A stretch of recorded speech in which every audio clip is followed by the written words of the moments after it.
Good night, sweetheart. All my prayers are for you. Good night, sweetheart. I'll be watching over you. Tears and parting may make us forlorn, but with the dawn, a new day is born. Morning.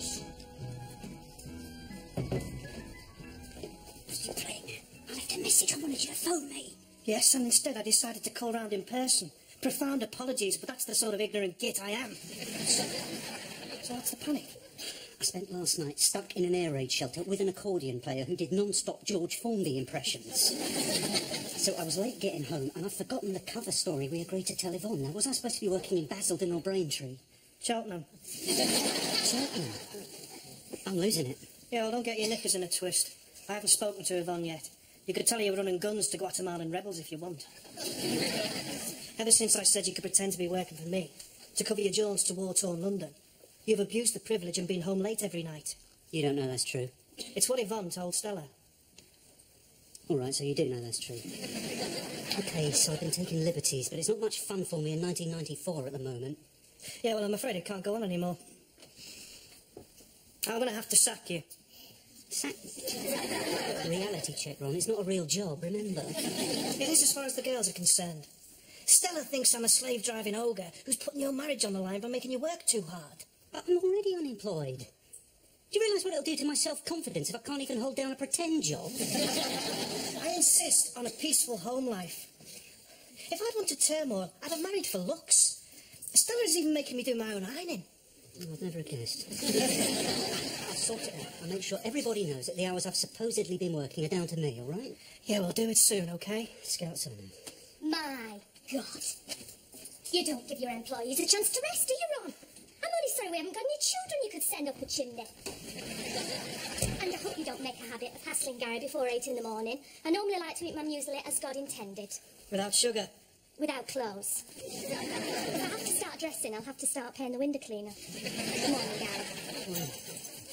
Look, it's not Ron's fault I'm working late. My hours are down to me. And I'm a salesman without a car, so I'm at the mercy of British Rail. Really? And selling's a very time-consuming business, especially if you're new to it.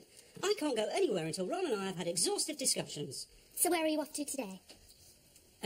We haven't exhaustively discussed that yet. Reading? Reading sounds good. I'll make sure I'm home early. What? You mean you can actually spend some of your precious time with little me? Yeah. Well, tough. There's a wine and nibbles party after work, so tonight I'm going out.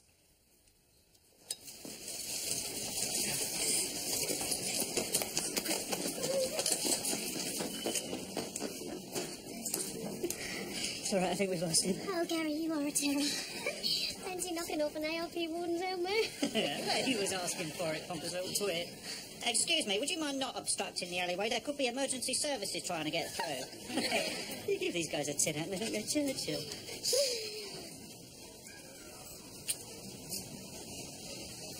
Gonna have to start knocking off ARP helmets on a regular basis.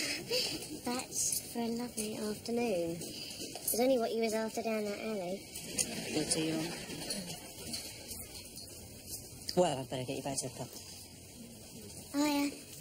I don't want to go in there just yet. Well, going in there back to Reg and all the others means the afternoon's over. I want to hang on to it for a little bit longer. It's been the first time, oh, God knows, that I actually forgot about the war for a little while. Do you know what I mean? War? What war? Smashing film, wasn't it? I wanted to see it Gone with the Wind for ages. Actually, you know, you look a lot like Vivian Lee. Oh, stop it. Well, go on then. What? You're supposed to say, I look a lot like Clark Gable. There's a touch of the Stan Laurels about you. You can go off people, you know. What are you doing tonight? Not a lot. I want to cook you a meal. Oh, don't look like that. I can cook, you know. Come up to the flat at about 8 o'clock. But aren't you worried about what the neighbours might think? You know, a married woman entertaining another man. No, I'm past caring what anyone thinks. Most of them round here think we're already at it like rabbits anyway. Do they? Dirty-minded lot. Well, I suppose I better go in.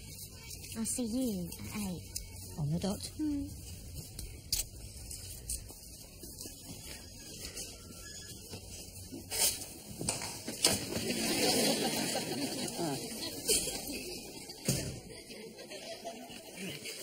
Quick bath. And then, no, I better just check.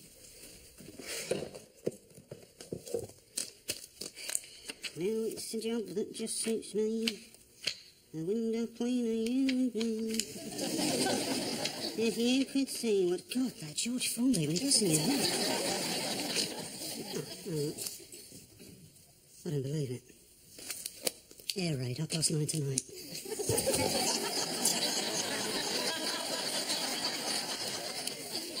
That means we're going to have to share our pudding course with 20 rejects from Help the Aged. That means I'm going to be late home again. Well, why should I feel guilty? She's gone out, flaming wine and nibbled. Whining about me and nibbling on some bloke's hair, I suppose. Right, we'll sit the plate right then. Hello, Gary. Get on. I heard you singing. Has something happened? No, it's just a tune that was going around my head. What are you doing here? I mean, what happened to the wine and nibbles? Didn't fancy it. Something wrong? Seem a bit down. No, it's nothing much. It's just one of those days when you look at your life and you realise it's a complete and utter mess. Shall I get you some evening primrose? I'm not having a period, Gary. PMT is not the major cause of depression in women. And it's not likely to be as long as there are men in this world. Well, I'm sorry. What for? I'm not 100% sure. It just seemed the safest thing to say. It's about me working all these hours, isn't it? Yes, it's about you working all these hours. I had realised it was getting on your nerves. No, you hadn't. Ron told you it was. And I know because I told Stella, knowing she'd tell him and knowing he'd tell you. Why not just tell me? Because I'm your wife. I like to give you the chance to give the impression that you're capable of original thought. I'm perfectly capable of original thought. What about that invaluable electronic personal organiser I surprised you with on your birthday? Poor fool. You really believe you were sent that brochure on a random mail shot? So once I'd behaved like a well-manipulated little puppet and told you I'd be home early, why did you throw it in my face? To get back at you. Oh, you really don't understand women at all, do you? Apparently not. Look at me. Now I want you to be honest. Is all this time you're spending at work just an excuse to get away from me? Now, I know I gave you a hard time about wanting a baby and you're losing your job. Oh, don't be silly. Then why are you late home every night? And I don't believe all that rubbish about selling being a time-consuming job. You have never let work rule your life. It's Ron. You're right, he's a bloody slave driver. Well, don't let him do it to you. Put your foot down. From now on, promise. I don't want to lose what I love, Gary. No, nor do I. Look, let's go out for a meal together. Yes, tonight. No, not tonight. Gary! Well, I promised Ron. You said you were going out. And you said you were going to put your foot down. Yes. Right. I will. Two birds, and they both want you in different places at the same time. It's the classic adulterer's dilemma. I'm not an adulterer. I never have been, I never will be unfaithful to Yvonne. Well, not in the same space-time continuum. The only course of action I can see open to you is to bite the proverbial bullet and choose between one or the other. You have an incredible knack for stating the obvious and taking 20 minutes to do it. I know I've got to choose, but which one? Whichever one I reject, I lose. Yvonne already thinks I'm giving her the cold shoulder, and this invitation from Phoebe is a pivotal moment in our relationship. If I cry off, she'll take it as rejection. Surely not. Women back then were... a lot more sensitive. Even so. Ron, have you ever been romantically involved with a girl born during the First World War? I'm partial to the older woman, Gary. Even my upper age limits fall some way short of 79-year-old. Leave it to one who is, eh? God, fate really loves to paint you into a corner, doesn't it? The night Phoebe invites me to dinner is the same night my wife decides to save our marriage. God, listen to me, I'll turn into such a chauvinist. I think your average Cosmo reader would be reaching for the castration scissors. But your fellow man knows where you're coming from, pal. If I was a full-blooded chauvinist, it'd be a lot easier. Oliver Reed had seduced Phoebe over the hors d'oeuvres, then cold-bloodedly see to Yvonne between the coffee and the after-eights. Even a date with both of them. Now that'd be cool. And I could do it. There's an Indian restaurant at the present day end of Duckett's Passage, right? So that is where I take Yvonne.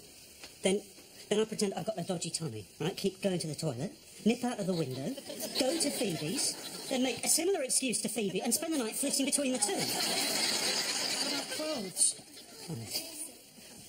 That double-breasted suit Yvonne made me get for her cousin's wedding, that should just about cut it in both eras. I'd only have to keep it going till 9:30. There's an air raid then. I can tell Phoebe I'm needed back at work. It's bold. It's audacious. It verges on the lunatic. But if you can pull it off, it will belong in the pantheon of man's achievements, along with landing on the moon and making sure women are the ones who get pregnant. However, if the bog in the Indian doesn't have a window, you'll be bargeed.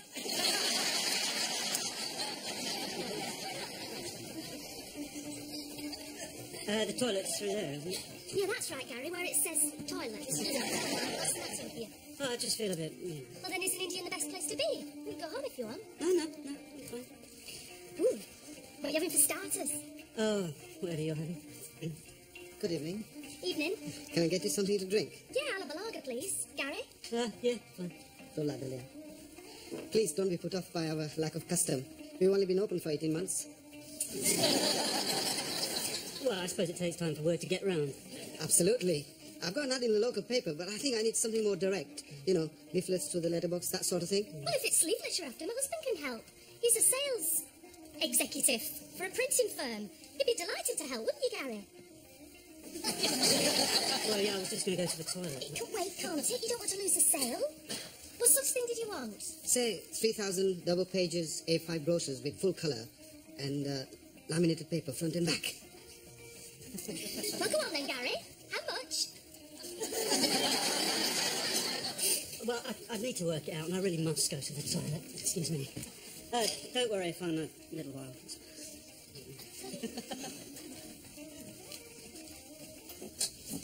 A window.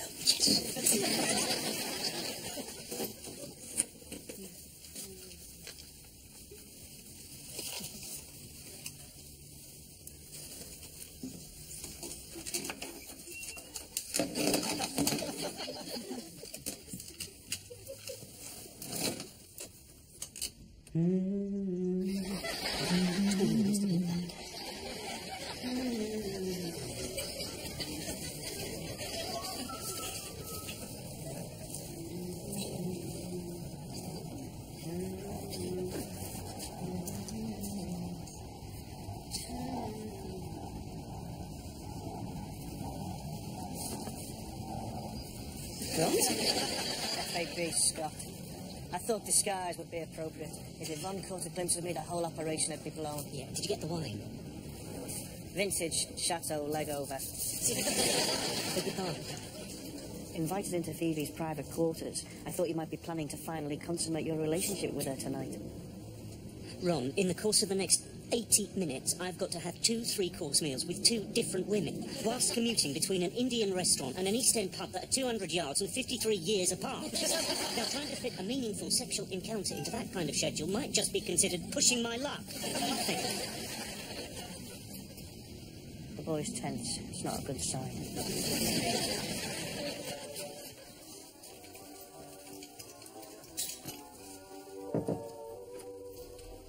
Hey. 8 on the dot, you said. You're late. Sorry. You look hot. Have you been running? Yeah, well, I knew I was late, you know, so... Got some wine. Oh, very posh. You look nice. Oh, thanks. I'm wearing those stockings you got me. They look all right. Yeah, terrific. Come and sit down. So, what are you cooking for us then? Well, to start, there's MI5 soup. MI5 soup? Yeah, best you don't know what's in it. Then we're having lamb chops. Lamb chops? Where'd you get those? You know, there's a war on. Well, the butcher always has a few things under the counter, and I just happened to have a spare barrel of beer at a knockdown price for his daughter's wedding. You're not the only one with contact, you know. I want tonight to be special. Yeah, I'm going to have to keep nipping out to the phone box at the end of the street. Why? Well, there's a bit of a flap on at work. They want me to keep in touch. Well, you can phone from here. Well, public lines are more secure. Careless talk, all that. I won't let it spoil the evening, I promise. Look, let's open the wine, eh? I've got a corkscrew in the kitchen. Gary, this wine. Yeah, well, I know, strictly speaking, we should have red with dark meat, but I don't think it really matters, do you? What to hell with the colour, it's German.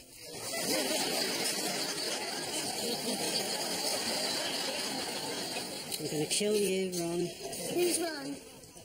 Ron's my wine merchant. He's obviously got lumbered with this stuff and tried to fob it off on me. Sorry. You ought to report him. He could be a fifth colonist. No, he's not. He's just very, very stupid. Well, I'm not drinking anything that's been shot by a Nazi jackboot. I'm throwing it down the sink. Yeah, of course. You're lucky Dad's not here. Remember what he was like? He'd have you shot for catching German measles. Yeah. Good old rational Eric. I do miss him. The table looks nice. You're going to have to get your best china out for me. It's not my best china. It's my only china. A bomb went off 3 streets away. The cat went berserk and knocked all the crockery off the dresser. You can't get replacements for love nor money. God, the time. Hope you like it. It's mock oyster, actually. Mock oyster. Yeah. It's made from cod's heads and whale meat. Lovely. Be careful, it's very hot. That's fine. Oh, delicious. Look, I'm going to have to check in at work, okay? I won't be a tick.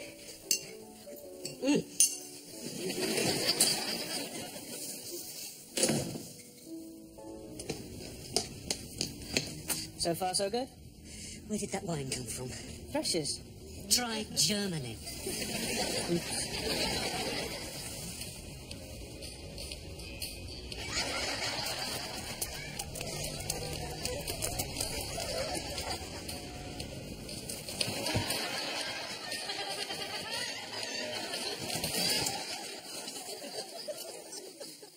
Oh, no.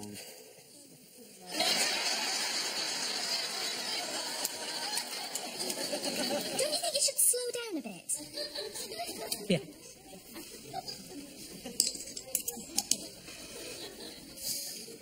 What are you doing? I'm playing footsie. You're not complaining, are you? Gary? Why is one of your feet soaking wet? Oh, yeah. I filled up the hand basin in the gents, you know, to wash my hands, and I put my foot up on it to tie my shoelace, and it slipped in and got wet. Well, you never done that? Is everything all right? Are you enjoying your meal? Yes, it's gorgeous. Yeah, lovely. Really, really Oh, lovely. have you done that quote for Sanjay yet? Oh, no, please, don't let me interrupt you. No, it's okay. Well... So, you wanted, 3,000, on the, and then just carry that through. Is that all right? You're joking. Oh, no, all right, not 50 off that then. I was going to say that's really cheap, but if you can knock off another 50, that's even better. Thank you. Sunil, more chicken tikka here, please. Shut up, Gary. You don't look a gift course in the mouse.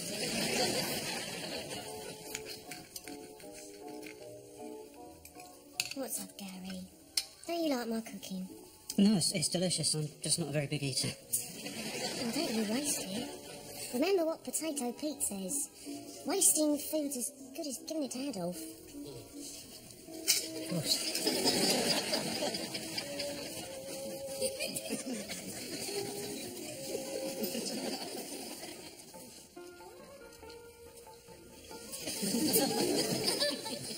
I'm worried about you. 1 minute you bought your food, now you can't face it, and in between you're rushing to the toilet. What are you, bulimic or pregnant? You're fine, honest. Yum, yum.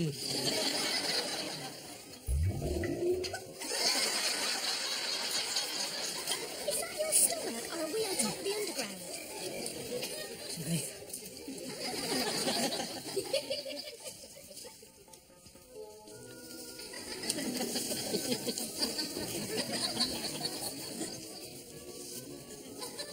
Is the slip pudding all right? Lovely. I wish every night could be like this, Gary.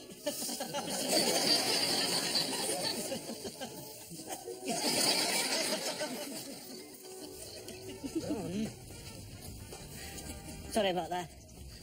I was listening to live commentary from the match at Highbury. I suppose it was inevitable that I'd doze off. Terrible. I'm a total embarrassment. And I hope to God I'm suffering from chronic indigestion, otherwise I'm in the middle of a major coronary. Which way are you headed, past or present? Present. I've just shared the world's largest suet pudding with Phoebe. Suet pudding, smash you. Not on top of soup, but double chicken tikka, lamb chops, potatoes, peas, mutton vindaloo and bindi farmsteads. Hey, you're putting it all. I mean, there's nothing to you. You're built like a whippet. I've seen more meat on a butcher's pencil. Now listen, I've got to go back to Phoebe's once more. I think the going to the toilet for 15 minutes excuse is running out of gas, if you'll pardon the pun. So we need to switch to plan B, right? No, you give me 5 minutes, then come into the restaurant. You didn't tell me exactly what Plan B entails. No, I didn't, did I? You say you like suet pudding? Yeah.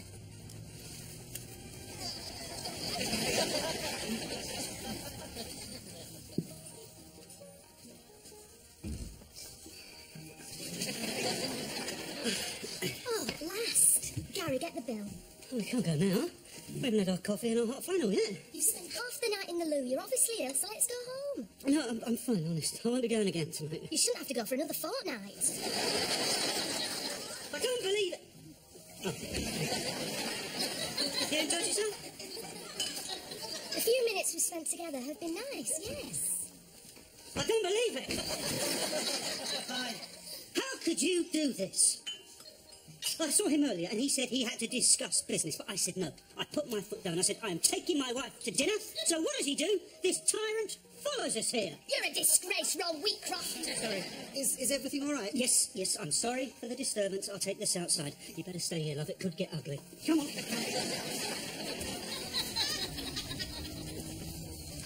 Brilliant. That was absolutely brilliant. Thanks, so I've got to get round to Phoebe's. Of course, I don't look like a complete git.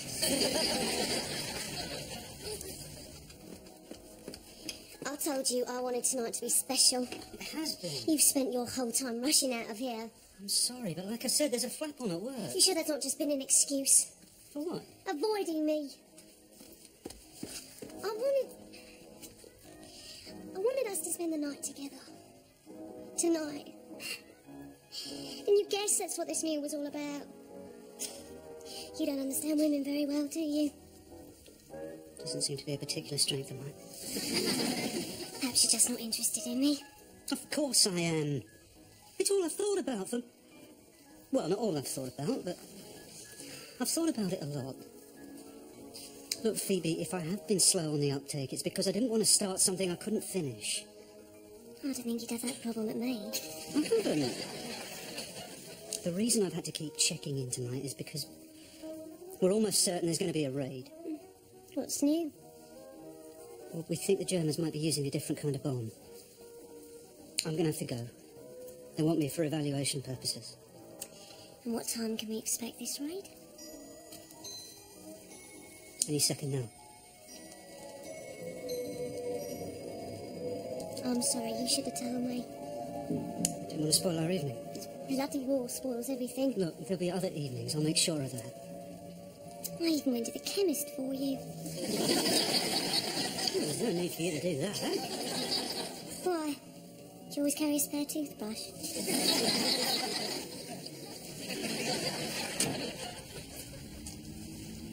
All sorted then?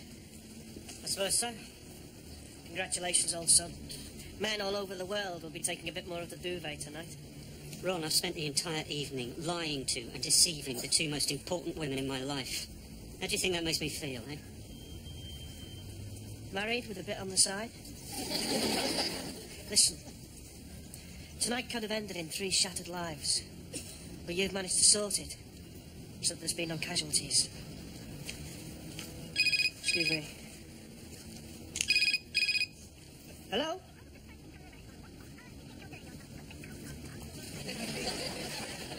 I think I've just become the evening's first fatality. The voice you hear ranting on the other end of this phone is Stella. Yvonne's just phoned her and told her how I seemingly dragged you out of the restaurant. Consequently, I'm going to go through an experience which can only be likened to Dante's journey through purgatory, while sitting next to Graham Taylor on a long-haul flight. Would I not like that? Precisely. Now, the only thing that will sustain me through my misery is the knowledge that I've helped others. So I want you to smile, go back into that restaurant, and enjoy the rest of the evening.